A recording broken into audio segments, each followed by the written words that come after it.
Ano, kamusta ka? Ito ko ako eh. O, galingan mo huminga ha.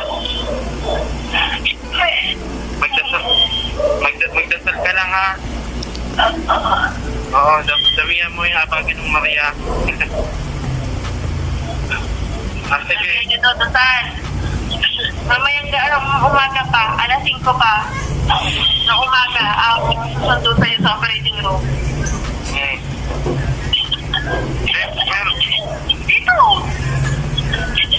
Pwede ka pa daw uminom ng tubig sa pagsabay sa inom ng gamot. Pero hindi na daw pwede yung iba. Bawal na kumain. Para hindi magkapa. Sige na. Sabi nyo kay Dian. Pasok na yun sa trabaho. Sige, pupunta na lang kayo sa bukas umaga. Ano yun? Ano nga si ate sa landline, hindi sumasagot sa cellphone. O, bakit ano nangyari sa inyo dyan? Paakit na kami, tapos na kami nakuhanan lahat dito sa baba. Basta kayo? Ay, kami paakit kasi wala pa dong order. Nandun na yung kwarto.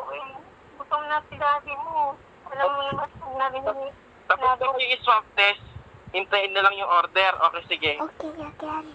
Si daddy mo, nahihilo na. Baka Will umulak it to. hear me? Oo, sige. Sabi mo kay ate sa landline. Oo, sige. Bye-bye.